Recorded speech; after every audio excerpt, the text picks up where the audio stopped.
ডেড্ডানাকে ইস সুন্দরবনে ডেড্ডানাকে।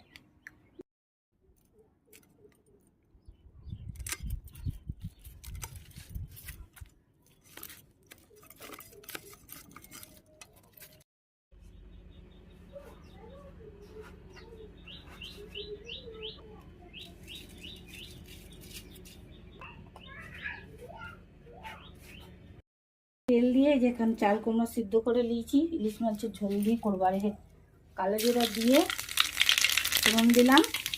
এই যে চাল কুমড়াটা কেটে রেখেছি ওটা দিয়ে দিলাম, দিয়ে একটু ভেজে লঙ্কা দিলাম, দিয়ে দিলাম একটু হলুদ দিয়ে দিলাম,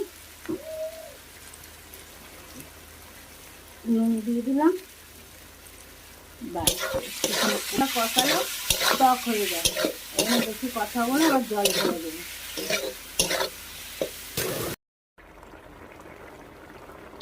ইলিশ